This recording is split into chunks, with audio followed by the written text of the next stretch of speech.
Welcome into NFL Kickoff Live. It's the best hour of football talk every single Friday. We'll go around the NFL, talk about every team and every game, and we'll get you local insight you can't get anywhere else but right here at Locked On.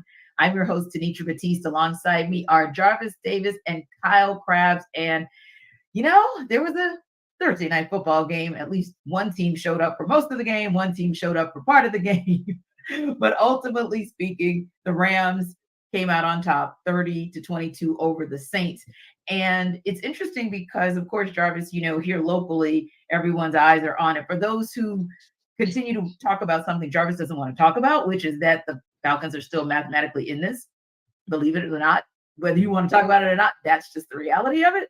And so now, if you look at the standings, of course, you got San Fran at the top of the heap, Cowboys, Lions, Bucks, which right now, if the playoffs are today, they'd win the division.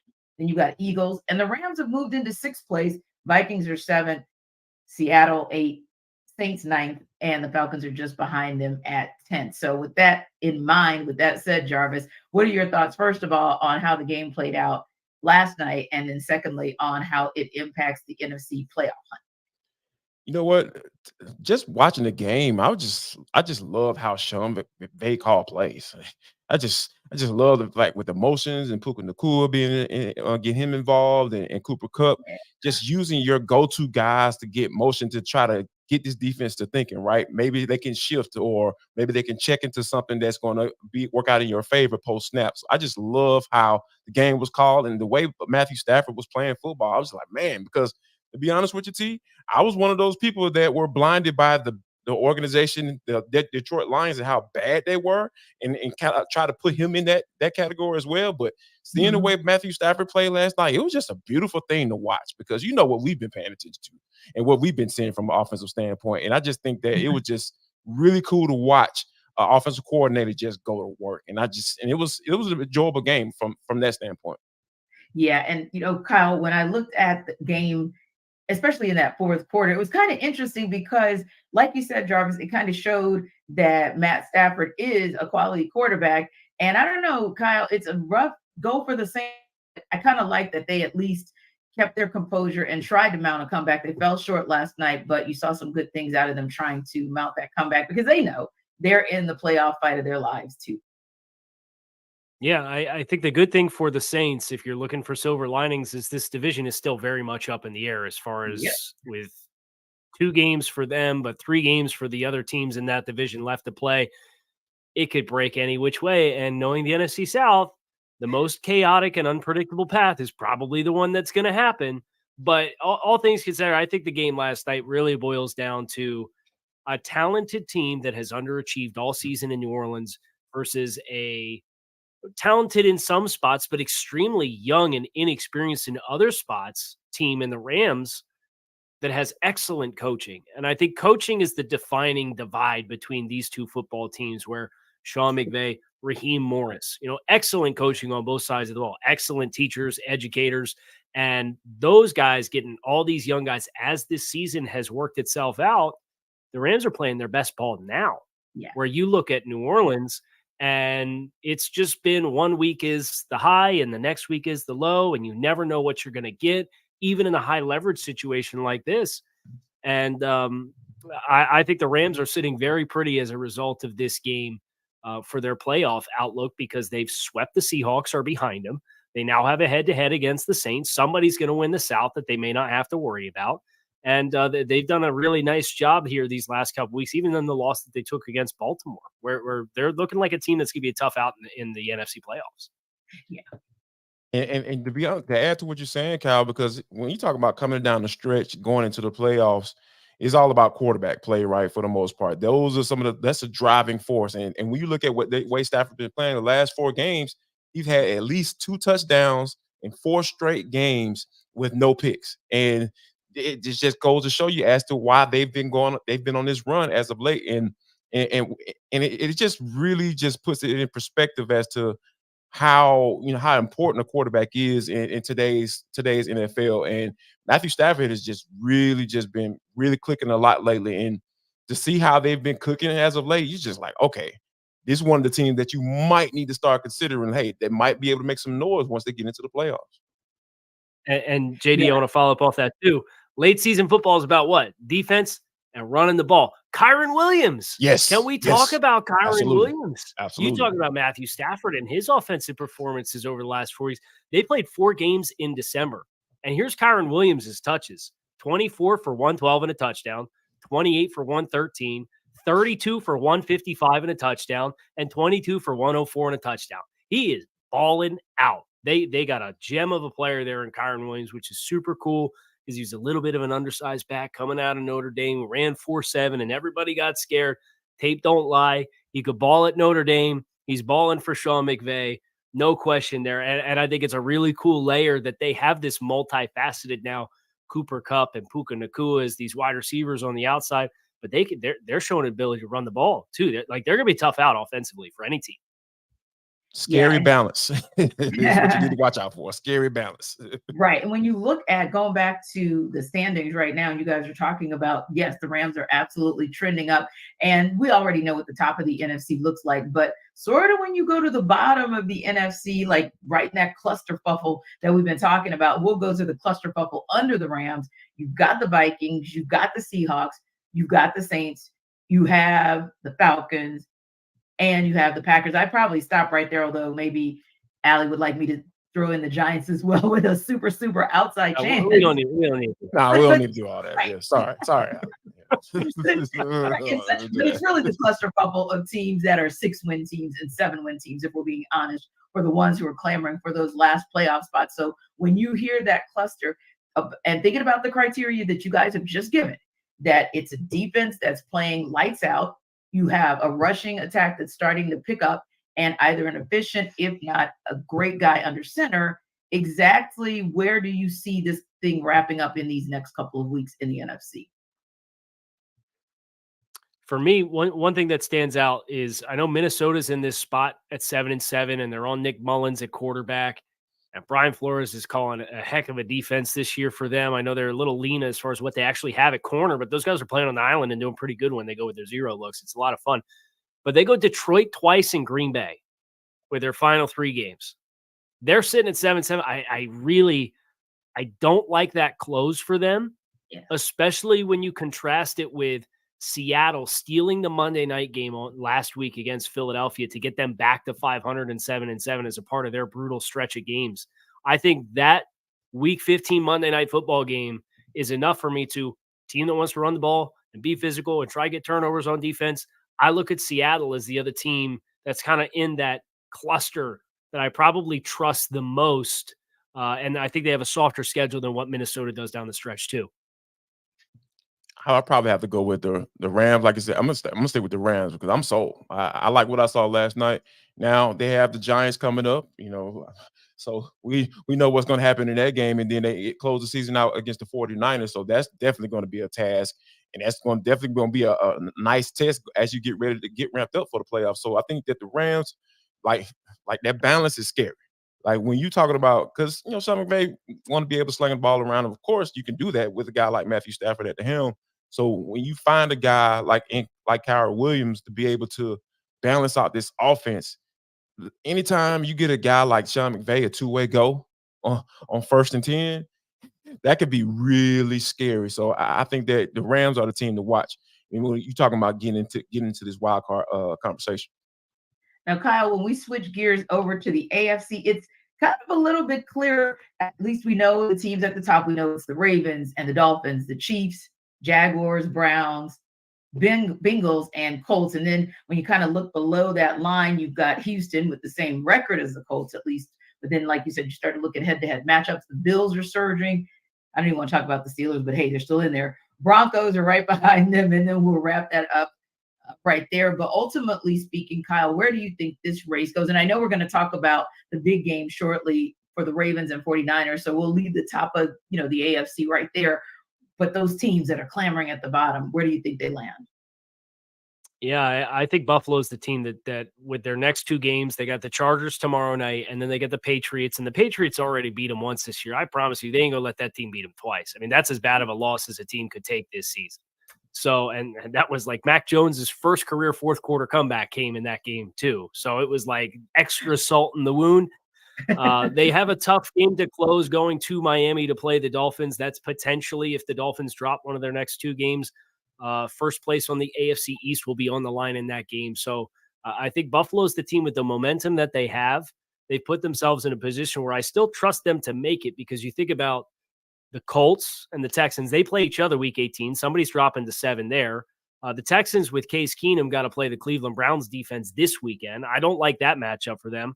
I think the Colts going on the road to play the Falcons is a desperate team that dropped a bad game last week. I think there's a chance that they lose that game.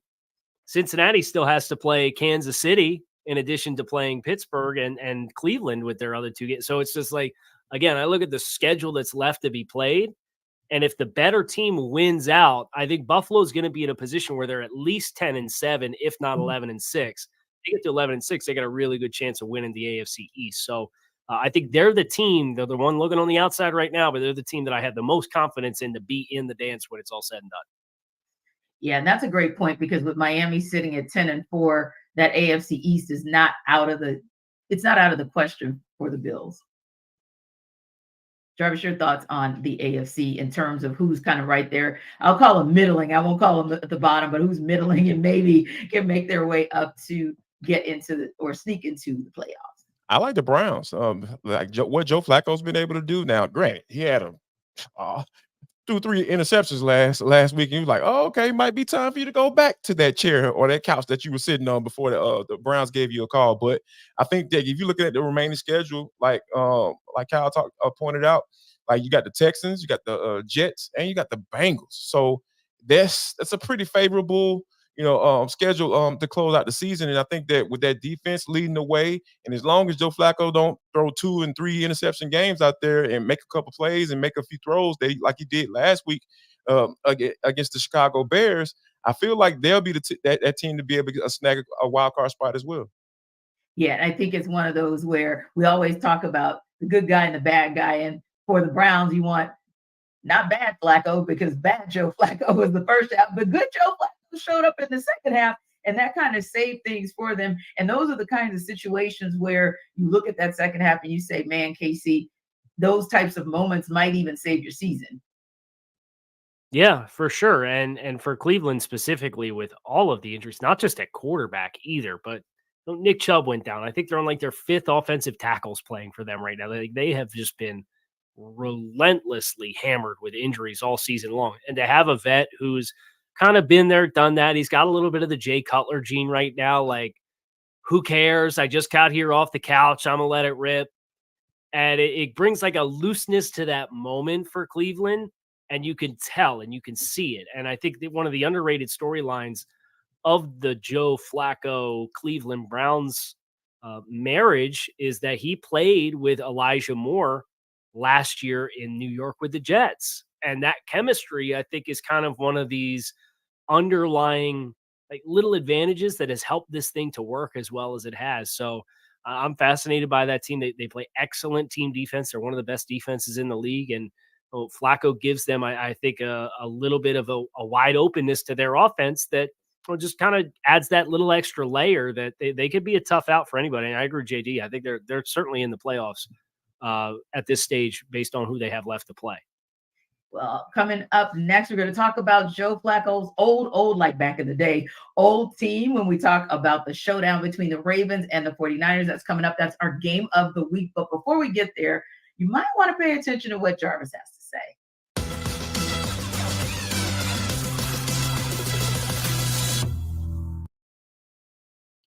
Guys, Jarvis Davis here for Prize Picks. This episode of the NFL Kickoff Live Show is brought to you by Prize Picks. It is the largest daily fantasy sports platform in North America. Yes, big deal for big people and for a big platform. Yes, Prize Picks. You need to go there right now. PrizePicks.com/LockedOnNFL. We are the easiest and most exciting way to play daily fantasy sports. It's just you against the numbers.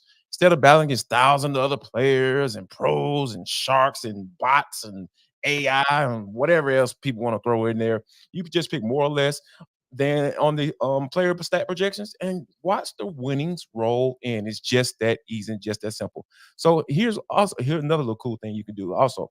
With the basketball season here, you can now pick combo projections across football and basketball from the Specials League, a league created specifically for combo projections that includes 2 or more players from different sports or leagues. For example, you can get LeBron James and Travis Kelce at a 10.5 combo of 3 points made plus receptions. It's really, really cool. You need to check it out right now. So all you got to do, guys, go to prizepicks.com/lockedonnfl.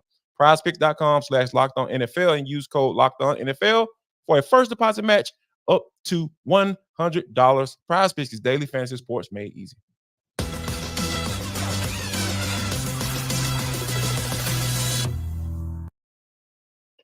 Well, guys, we will have to wait until Monday night for this one. After all the presents have been unwrapped, maybe a little too much eggnog or the brown liquor, but I won't go there. Then we will get the game of the week between the Baltimore Ravens and the San Francisco 49ers. Will this game decide who wins the MVP? Because both Lamar Jackson and Brock Purdy are near the top of the list and in everybody's conversation. Here to break this one down is Locked On Ravens host Kevin Ostreicher. He joins Locked On 49ers host Brian Peacock.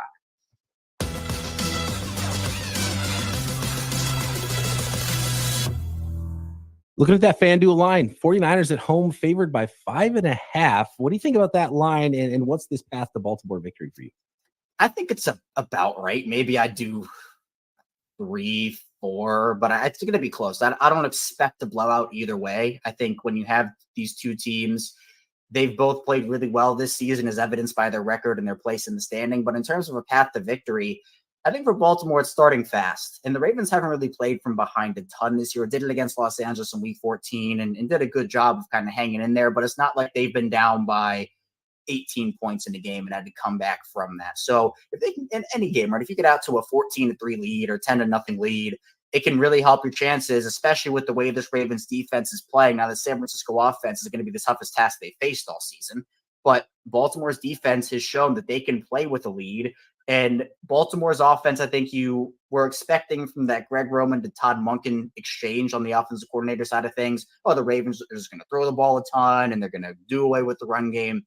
Well, they've actually implemented a lot of what Greg Roman has done. And they've been, as we talked about, they're the second best rushing team in the league in terms of yards per attempt. So if they can control the clock, be good in the red zone. The thing with Baltimore's defense is that deep touchdown on Sunday night to Jamal Agnew that Jacksonville had might have been the first deep shot touchdown they've had all season, because what Baltimore does is it's almost like the bend don't break mentality, where they'll let you take short stuff, they'll let you take intermediate, but you are not going to beat them deep. And then they tighten up in the red zone. Their philosophy is, if we can hold the opponent to either a field goal or no points on every single drive, we trust our offense enough, headlined by Lamar Jackson, to go score more than that team. So for Baltimore, it's not breaking, not giving up deep stuff. And of course, defending the screens and all the things that San Francisco does so well, because this is an offense unlike anything they've seen this season. So it's going to be a test all the way around. These teams are so similar because Croc and I have talked about it all season long. We're doing our keys to victory, and it's like, it's play that bully ball, get out in front, because these teams are, and it's not a bad thing to be a really good front runner. And both of these teams are really good front runners. You get the lead, and then you're a good running team, and then you have your whole playbook at your disposal, right? And that's what makes Kyle Shanahan's teams so tough to defend against. So you don't want to get one dimensional and get down early. I think that one's huge in this game for me. I've got the 49ers. I'm going to go 6. I'm going to say they cover it by a half a point. I'm going to go 30-24 in this one. And if it does come down to field goal kicking, though, obviously the Baltimore Ravens have the advantage over most teams there. And that would be interesting to see the rookie come up. The rookie missed a game-winning kick earlier this year against the Cleveland Browns, and the 49ers lost that game. It was their first loss of the season after Brock Purdy actually led a potential game-winning drive, but they missed the kick to go win it. We'll see if the young man, if it is one of those close games in prime time, is up to the challenge there. So that'll be interesting. But these teams are so similar, and I can't wait to see how this plays out. And yeah, look, one seed might not exactly be at stake in this game, but MVP might actually be at stake here. So it's a fun one. I can't wait for it, man.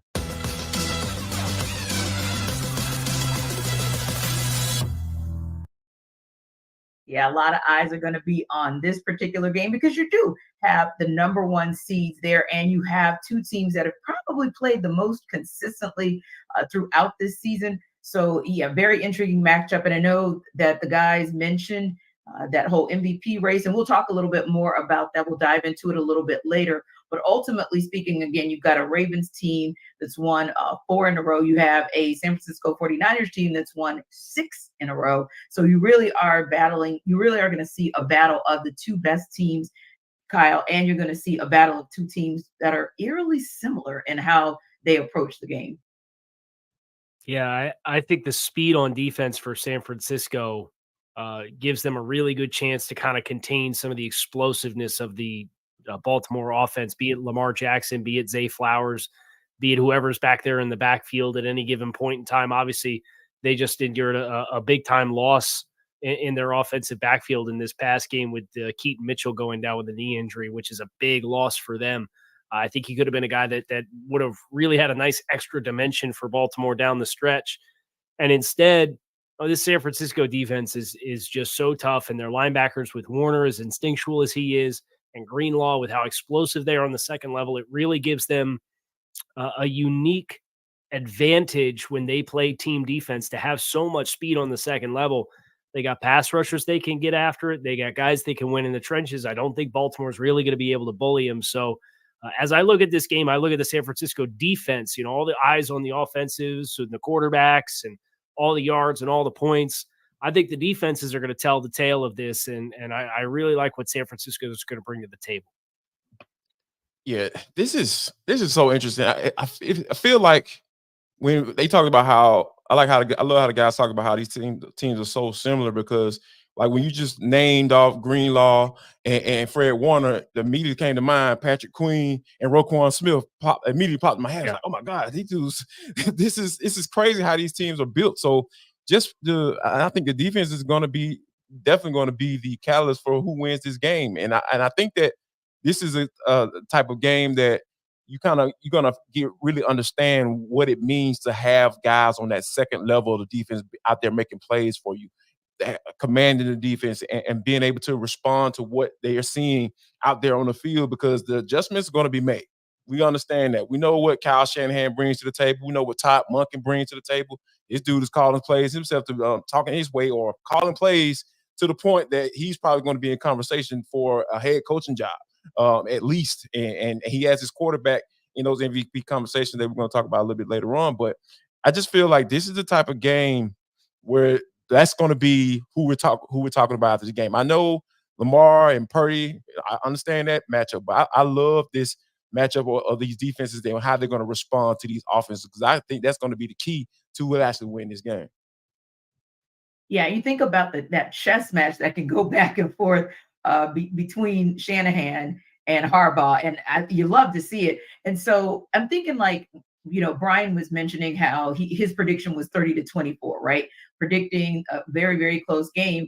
But I'm thinking, Kyle, is this one of those games where one of these teams surges ahead, the other kind of comes back, and then, whoever has the ball last wins? Like, what kind of battle do you kind of see in this game? And maybe give me an X factor other than, because we already know, like you guys said, we already know who the keys are to this game on defense and offense, but give me an X factor for whichever team you think is going to win the game. Yeah, I think Baltimore's X factor is probably Kyle Hamilton, just with all the different places that he can line up and play. JD talked about the speed on the second level with Roquan Smith and Patrick Queen. And if anybody's going to match linebackers with San Francisco, it can be Baltimore. But that nickel player being Hamilton, who can play high, he can play in the slot, he can play on the second level, he can play on the edge. When you play a team like San Francisco and they like to go heavy, they'll go 21 personnel, they'll go 12 personnel. They'll put tight ends out on the field, they'll put a fullback out on the field, they'll put multiple backs out on the field. To stay and have a guy like Kyle Hamilton who can provide you answers for as many different personnel groupings without having to run a bunch of guys on and off the field to try to match is really, really helpful. And I think if Baltimore's going to take care of business, Kyle Hamilton's going to have to not only play a good game, he's going to have to make some splash plays for Baltimore against San Francisco's offense. And to answer your original question, Tanitra, I think this is a little bit more of a slog. I don't think this is a wide open game. I think this is a close to the vest. I think this is 20-17, 24-20 type of game. I'd be surprised if somebody hit 30 on Monday night. I was thinking the same thing. I thought that the 30-24 was kind of a little bit like pie in the sky because, in my mind, and I don't know which way it goes, but that 24-20 just keeps ringing in my head that somebody in the end is going to make that play, and the other team is simply not. And it's going to be one of those inside the 2 minutes. Somebody has an opportunity to win the game, but somebody else is going to have the opportunity to keep it close or close it out. So, okay, to be fair, Kyle, since we gave one team the opportunity for you to give the X factor, we'll take the other X factor from the other team as well. Well, I would have to go with George Kittle. I think Kittle is a guy that you have to take a look at and say, okay, this is one of those games where, because Kittle can be up and down, because I know this for a fact because I have him on my fantasy football team and I've had to bench him from time, So I'm just like, all right, I'm starting Sam Laporta. That's what I'm going with, with this whole situation. So I think, but this is the type of game that when you have so much attention being paid to, a guy like Deebo Samuel, and what they're trying to do in the run game standpoint, you're going to get all these motions and different looks on pre-snap from Kyle Shanahan's offense. I just really feel like this is the type of game where, hey, let me go find this tight end. Let me get this guy involved because I know there's some game-breaking opportunities that he's going to have with all the attention being paid to every other aspect of this offense. So I feel like this can be a game that George Kittle can definitely be a big X factor for the San Francisco 49ers to get this win. KC, what's that one weakness that nobody maybe talks about, like a sneaky weakness of the 49ers that the Ravens can take advantage of? And I know they don't really have a lot of weaknesses, so that one kind of makes you think. The health of Trent Williams. I think the offensive line is so different when Trent's not on for them. Yes. So, and not that you're going into a game trying to hurt Trent Williams or anything like that, but like if you had to ask me how this game plan could completely go sideways very quickly, it's if Trent Williams were to hypothetically get banged up and to miss time. I feel like you really have to scramble against a Baltimore defense that has Jadeveon Clowney playing the best football that he's played in a really long time. They got Justin Madubuike with 12 sacks this year, who's playing absolutely lights out. It's been really impressive to see the leap that he's made. So maybe not something that Baltimore could directly exploit, but something that, the 3 games that they lost, he went out there for them, and it showed in a big way. I think they're a totally different team. If you had to list a non-skill player and with the best case to be made for MVP, Trent Williams probably that dude because of just how different that offensive line and that offense looked without him on the field.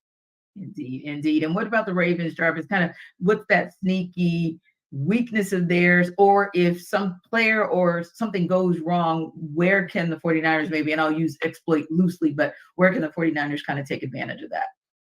I mean, this may be a little stereotypical or obvious answer. It's the Ravens wide receiver group, right? Like if they're able to get up there and challenge those wide receivers and be able to play some man coverage and come down, put another man in the box and try to figure out what Todd Monken's how they're gonna attack him with Keith Mitchell being out of the equation. I think that is going to be something that they can really take advantage of.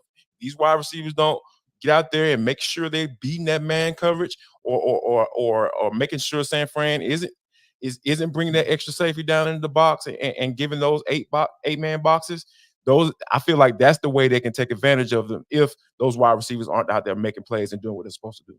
One more question for you guys before we wrap up. KC, first is this, and we know that it could be a Super Bowl preview, but do you feel like this is probably the Super Bowl preview? I'll fade it. I'll take the field. And some of that's just law of averages. If you give me all the other combinations versus this one, statistically speaking, you're probably going to have a better chance of taking the field. But I think the AFC is so highly competitive, and I don't see Baltimore winning this game.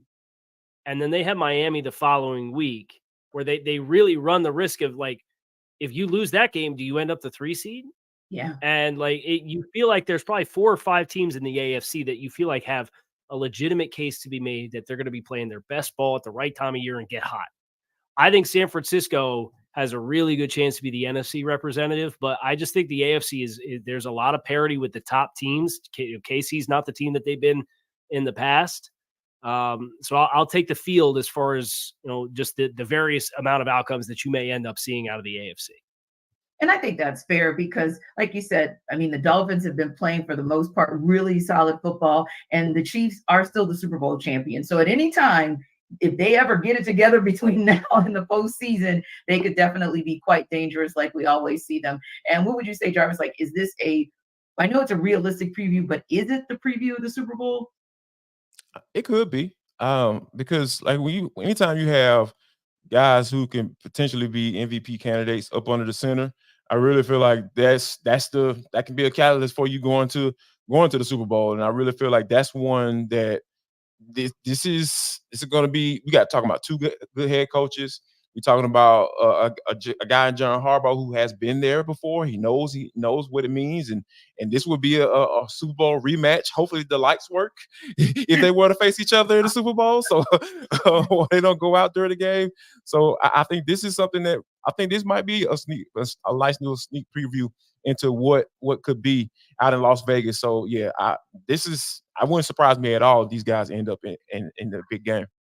We shall see. It'll be an interesting matchup on Monday. Can't wait for us to have the opportunity to talk about it. Now, when we come back, we're going to have some more deep dives into some of the best games this coming weekend. But first, Jarvis is here to tell you guys about DoorDash.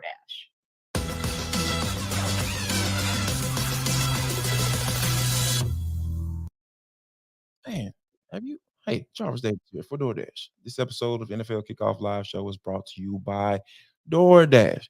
If you've been sitting here watching us, or if you've been sitting at home on a good Sunday and your stomach just start to rumble and it just rumbling the drungle, it's like, rah, rah, rah, rah, rah, rah. You know what you need to do? You need to go to DoorDash because you get up to 50% off a $10 value when you spend $15 or more on your first order. All you gotta do is just download the app and enter code LOCK23 because they have so many options right there for you. I'm talking about pizza, wings, sodas, burgers, buns, whatever you need. They have it right there for you. You can even, get some chips, some dips, some nachos. You're trying to get ready for the Super Bowl like we were just talking about. All you got to do is just go to DoorDash and they will get that thing right to your house. Get some groceries too. Because I know I just ordered some groceries the other night on using DoorDash because I didn't feel like going anywhere. So you can do the same thing. So all you got to do, guys, take advantage of this amazing offer that's 50% off up to $10 value when you spend $15 or more on your first order when you download the DoorDash app and enter code LOCK23. That's code LOCK23, subject to change, terms apply.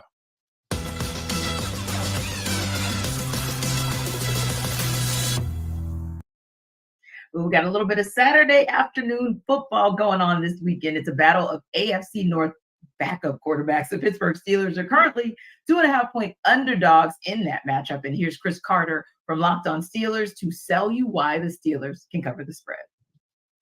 I'm Chris Carter of the Locked On Steelers podcast. If the Pittsburgh Steelers are going to cover the 2.5-point spread against the Cincinnati Bengals, the Bengals being favorites in that matchup, the Steelers have to turn around a lot of trends that they've shown in recent games. The Steelers started off the season 7-4, riding high, looking like they had a chance to maybe win the division. Since then, they have been 0-3, and you've seen some terrible trends go against them. After in their first 10 games, the Steelers had given up a total of 8 turnovers in those 10 games. Since then, in the last 4 games, they've given up 6 turnovers.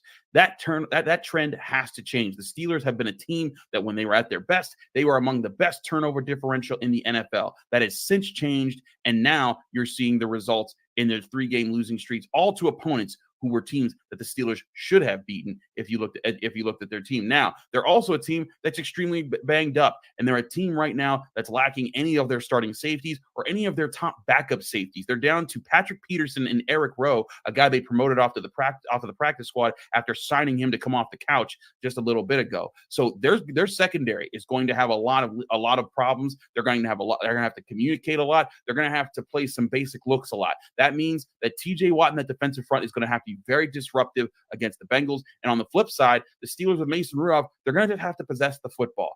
They're going to have to run the ball, and that's another trend that they'll have to turn around. The last 2 games, the Steelers have rushed for under 100 yards in each performance.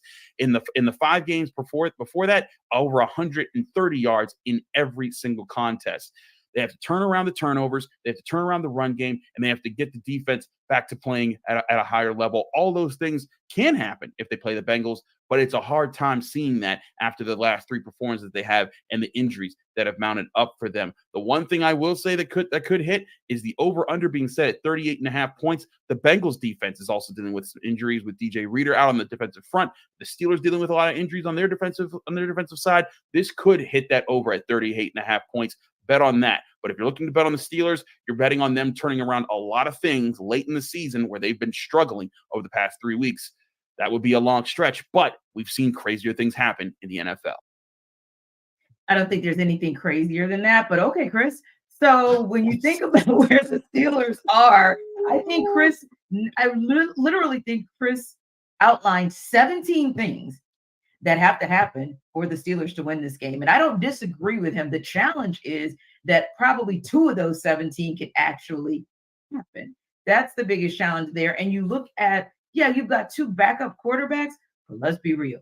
Jake Browning, that's a solid backup quarterback. That's a backup quarterback that, he kind of started off shaky. And actually the last game that he started in or played in and the Bengals lost, it was against the Steelers. But God, this is a really, really far stretch because, of course, also Jake Browning has won his last 3 games. First of all, Chris has the audacity to look at America in the eyes and tell them to bet the over on a Pittsburgh Steelers game. Right. I don't care if it's in the 30s. Pittsburgh scored 13, 18, 10, 16, 10. That's the last 5 games of offense for Pittsburgh. I don't think so. I'm taking the under on 36 or 38, whatever it is. But as far as the game itself goes, they just feel like they're 2 teams going in opposite directions, right? Like Cincinnati has found a way to get hot. I think the one wild card for this game is Jamar Chase and his injury, but you saw T. Higgins step up, and T. Higgins makes the play of the game last week against Minnesota, where he catches that ball right on the sideline, makes the decision to kind of extend the ball out to get it over the plane of the end zone, risks fumbling into the end zone, which would have been a turnover. Like a really, really, really good play. And I think Cincinnati has done a good job as their offense has had to evolve in putting their skill players in position to be successful and make plays, where I contrast that with Pittsburgh. And regardless of whether you fired Matt Canada or not, it just feels like we're trying to do the same things and just wait for the light bulb to come on. And that, for me, it's just not working. It's not clicking. And then you have effort problems. I don't care if George Pickens was trying to not get his leg broke like Tank Dell was along the goal line when he's blocking. He chose not to block a defensive back on the goal line that prevented his team from scoring a touchdown. And that stuff happens every week.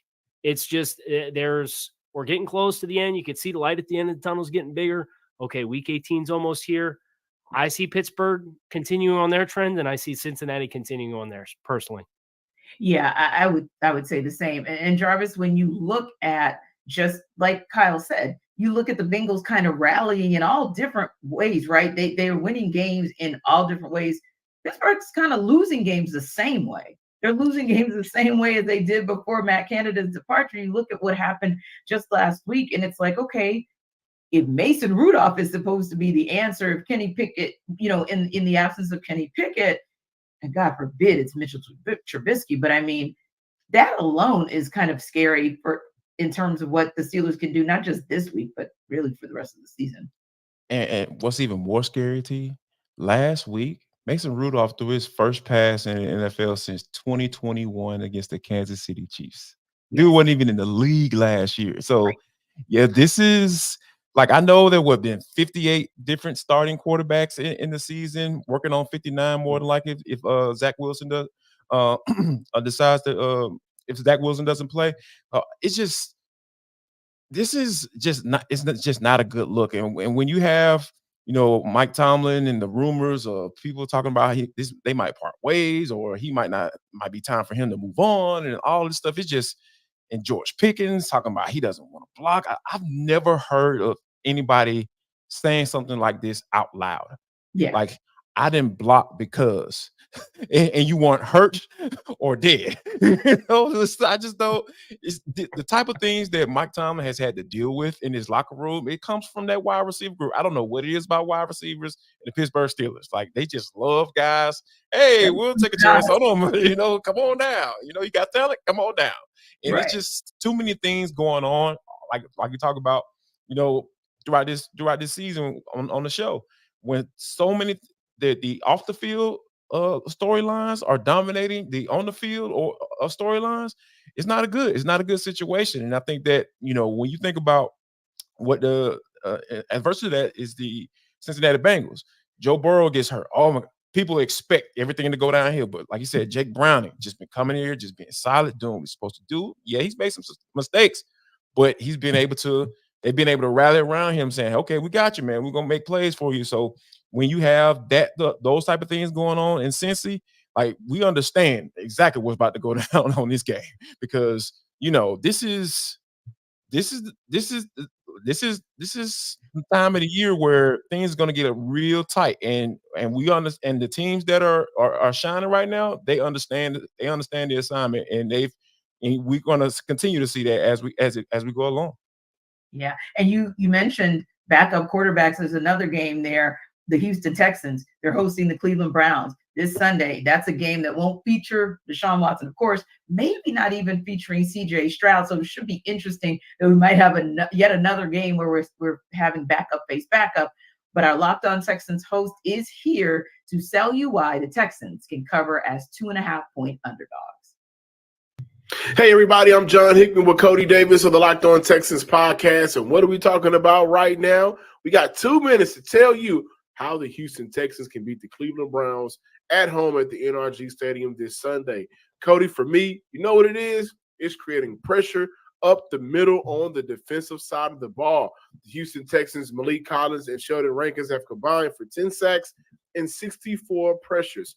The guards for the Cleveland Browns, they've allowed 10 sacks on the year, nearly 50 pressures and 40 hurries. I think for Houston, they're going to call upon Malik Collins and Sheldon Rankins, Khalil Davis, and newly signed defensive tackle Tyler Tart, who was signed and claimed from the Tennessee Titans. They're going to call upon those 4 guys to really start the engine in creating pressure, getting after Joe Flacco, who, by the way, with 2.5 seconds or less, he will throw an interception with 4 on the year with 2.5 seconds left, just becoming the Brown starter. And he's not a mobile quarterback. You'll be able to get after him and get him on the ground. So I think it's going to start up front, in the middle, and the rest of that prosperity will be spread amongst the rest of the defense. Also, Christian Harris, it is his job to stop David Njoku. Well, everything that you just said, it all comes down for one word for me, and that's consistency, because everything that you say is the same thing that we said about how they can beat the Atlanta Falcons, how they could beat the Carolina Panthers, and how they can beat the New York Jets. And at the end of the day, the Houston Texans did lose all 3 of those games. So hopefully they can replicate the same success that they had against the Tennessee Titans on the defensive side of the ball. Thank you guys for checking this out. Be sure to subscribe, like, and comment to the Locked On Texans podcast on YouTube or wherever you get your podcasts. See you Sunday. Well, guys, this is another interesting one. Just kind of looking at the reports coming out of Houston. CJ Stroud did not practice today. He is still in the concussion protocol, so he's not likely to go on Saturday. So this game is going to be won by some backup. And it's kind of names we're familiar with, right? Case Keenum, Joe Flacco. One of those guys is going to have to turn back the clock, the hands of time for Sunday, and get a win out of this game. Who's it going to be, guys? Wow, I would have to say it probably would end up being the Browns, because I trust their defense a little bit more. Okay. Well, a lot more than the Texas defense, because I feel like Joe, if he can not turn the ball over like he did last week I against the Bears, I really feel like this can be a game where just go out there and just make the play. Don't try to force it, because when you're going up against a team like the Texans, like like John mentioned, hey, or Cody mentioned, these guys lost to the Falcons, and you know that what they bring to the table, the inconsistency that team brings to the table. So all those things kind of boil down to, hey, who can make the least amount of mistakes? And I think that could definitely be the Browns, given how they've been playing on the defensive side of the football overall. Indeed. And Kyle, when you look at this matchup, how do you see it? Do you see it as one where the Texans can cover the 2.5 point underdogs? It's such a small line. Yeah. It's such a small line that I think probably not. I agree with JD as far as like Cleveland's outlook for the game. Because it's not just CJ Stroud, right? Like Nico Collins has missed the last few weeks. I know he sounds optimistic, like he's going to play this week, but nevertheless, it's Tank Dell's down, and Nico Collins has missed time, and now he's coming back, and Case Keenum's throwing the football. So there's just a lot in flux, and I think if you're going to have success against that Cleveland defense, you have to be well-rounded to do it. And I'm just not sure they have enough in the tank.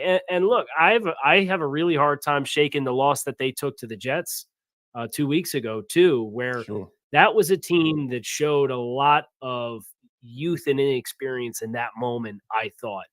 And now you are in the midst of a divisional race. You have a lot of injuries impacting major elements.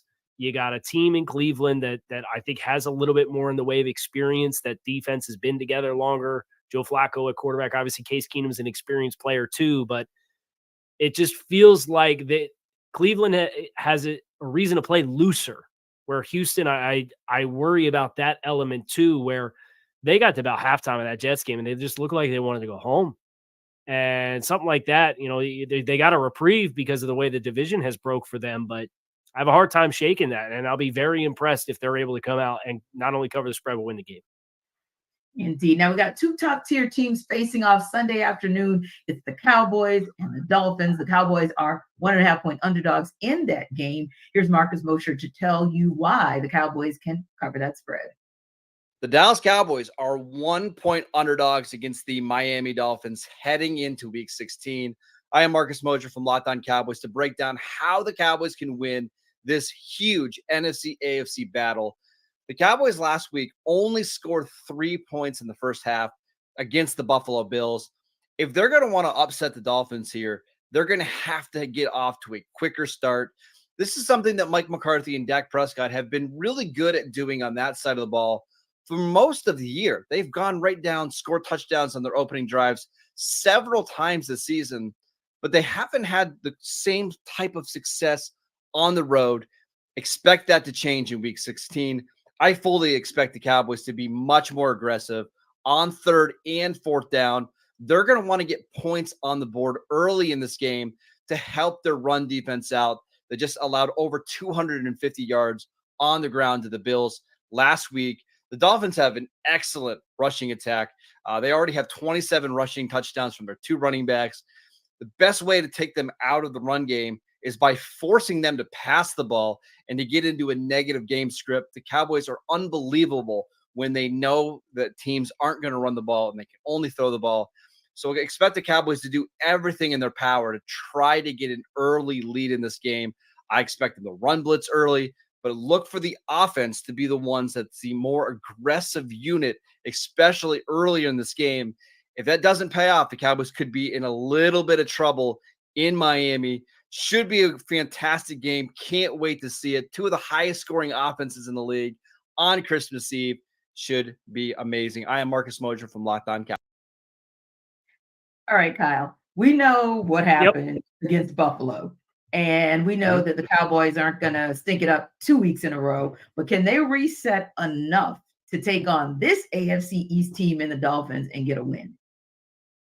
Well, I think the thing to watch here is the Tyron Smith injury, which kind of came out of nowhere this week. He has not practiced at all this week. And I know Mike McCarthy went on the radio down there today and said that Zach Martin, who was their all-pro left or right guard, who was injured and left with a deep thigh bruise against the Bills, was closer to playing this week than Tyron Smith was.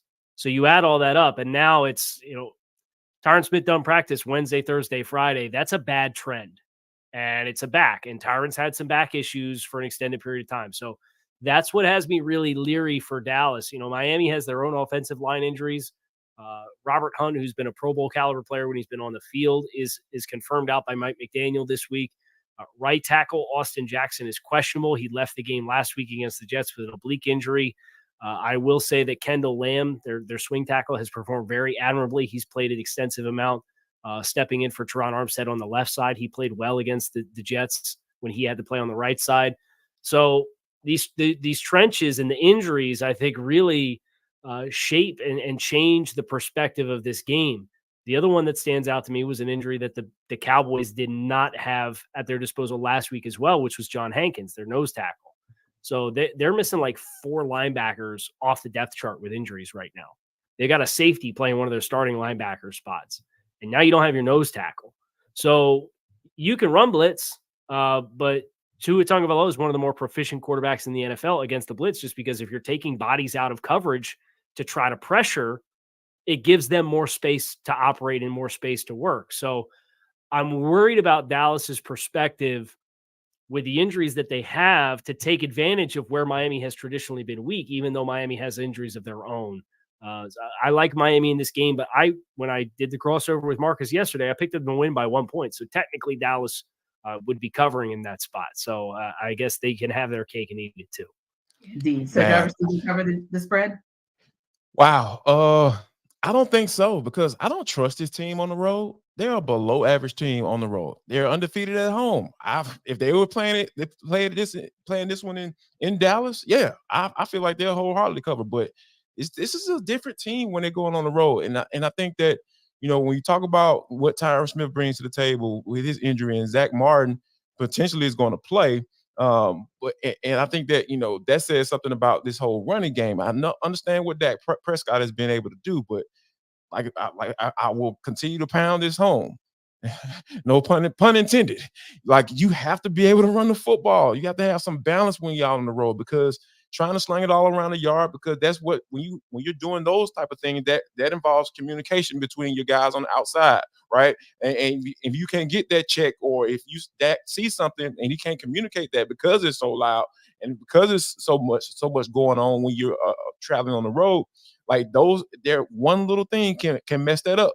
But you know what can't mess up that is turn around and hand that bad boy off. Hey, you going left or right? Is it a zone or gap? Which one we doing? So, and it's just so much easier to be able to orchestrate an offense, to be able to and put drives together to put points on the board when you have a two-way go on offense. And I think that they for some reason they just haven't been able to do that on the road this year. So yeah, I really feel like they won't be able to cover the spread. Now, when we come back, it's back to our MVP conversation, but that also means for now, it's time to talk Prize Picks.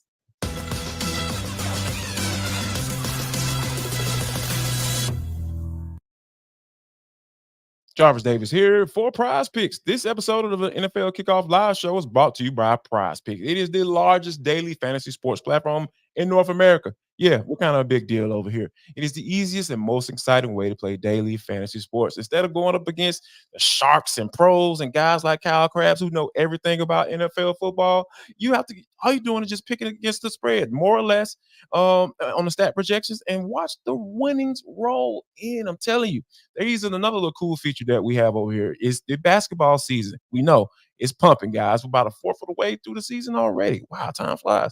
You can now pick combo projections across football and basketball from the Specials League, a league created specifically for combo projections that includes 2 or more players from different sports or leagues. For example, you can get LeBron James plus Travis Kelce at a 10.5 combo of 3 points made plus receptions. So, guys, I'm telling you, all you got to do is go to prizepicks.com/LockedOnNFL, prizepicks.com/LockedOnNFL, and use code LockedOnNFL for a first deposit match up to $100. Prize Picks is daily fantasy sports made easy.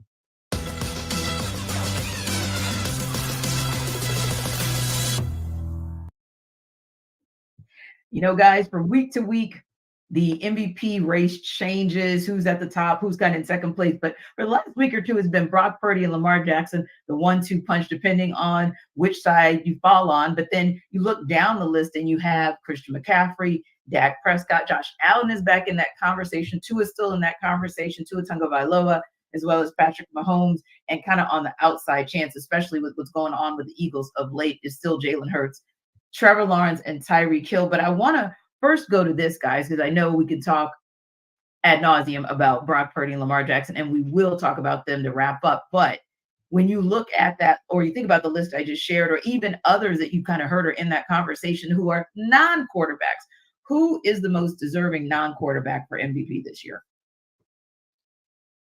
Would you say, Jarvis? I'll probably have to go with Christian McCaffrey. It's just the way he's been able to stabilize that offense. I understand, Trent Williams is a guy, but I can make a case for him being the MVP. But offensive lineman will never win that award because it's just how it works right now. But I think that a guy who benefited from him being that lineup, and you can really understand how dangerous this offense could be, is when Christian McCaffrey got that bad boy rolling, because they can turn around and hand it off to him, or they can put him in motion and line him up in a slide and throw it to him. Like, however you get him football, you can do that with him. And I think that he's just been a very strong candidate to be able to be that guy who should at least have some consideration. And I think he will definitely have the consideration, but it is a hard mountain and a long mountain to climb, because no running backs won that MVP award since 2012. Of course, that was Adrian Peterson. Yep. And before that, you look at LaDainian Tomlinson in 2006, and then Sean Alexander in 2005. So it's going to be a tall task for him to get that. But Kyle, besides maybe Christian McCaffrey, what other non-QB can you see having a very viable and can make a very viable case for MVP? Well, I think the absence of Tyreek Hill last week is a double-edged sword because the Dolphins scored 30 points on the Jets without Tyreek Hill. So on one hand, in spite of the narrative that Tyreek Hill makes Tua Tagovailoa and all that, they go out, they have that kind of offensive performance against the Jets without Tyreek. Maybe that hurts his argument a little bit. But if he does end up getting 2,000 yards, and it sounds like he's going to be a go against the Cowboys, now he's doing it in 16 games. So he doesn't even have the argument against him that he did it in 17 games with the extra game. So that'll be really interesting for me is if he does make this push for 2,000, he sets an NFL record, and it's an all-timer, and he did it without the extra game. I think that's the argument. He needs about 153 yards per game on average. So it's a healthy amount, but Tyreek's putting up numbers big time in some big-time moments too. So I wouldn't say it's impossible. I would agree with JD, though, just because 44% of San Francisco's touches from scrimmage are run through Christian McCaffrey. Almost 50% of their touches from their skill players goes through one guy. And he's been as outstanding as he is. So I would agree with JD. It's probably McCaffrey, but I think the unique circumstances of Tyreek Hill and the injury kind of give him a compelling argument to be another name in that conversation for non-quarterbacks. Yeah, and he would be making absolute history because no wide receiver has ever won the NFL MVP. So it would be interesting. He'd have a great argument. He'd have a great case. But I think with Brock Purdy doing what he's been able to do, that could be a very challenging case to make it with Lamar Jackson. It's so interesting. A year ago, we know what situation was between Lamar Jackson and the Ravens.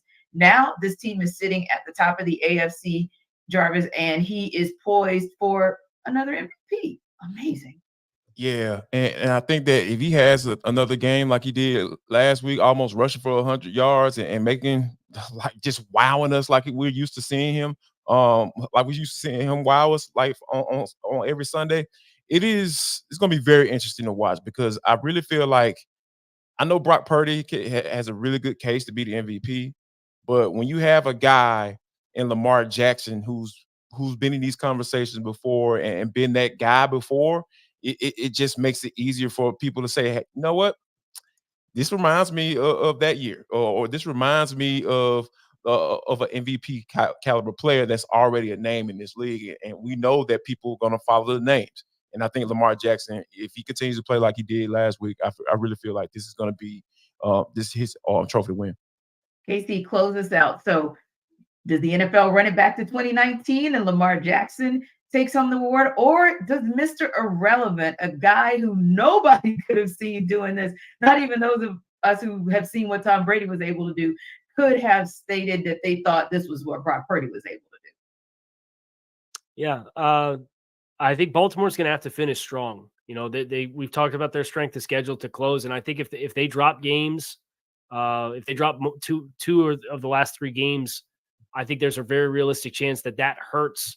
Case in point, look at what Dak Prescott's MVP odds did after the loss against Buffalo. And granted, he looked horrible in the game, right? Like Buffalo had him, didn't know his from a hole in the ground for the majority of that football game until the last drive of the game just to get down there and get in the end zone. But that would be my concern for Baltimore is if they fade down the stretch because they got a couple tough games to close.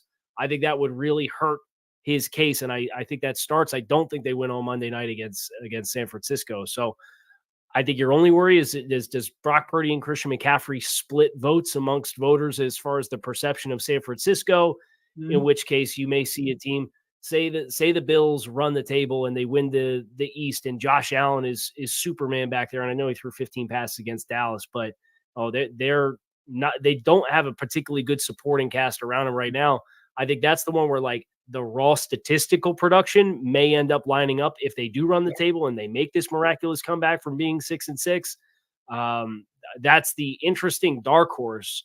But I would say if San Francisco runs the table, and I expect that they will, that I do probably think Purdy would end up getting the vote. We'll see what happens Monday night. Ravens Niners. Thank you guys for stopping by. Have a Merry Christmas, and we will see you on the other side.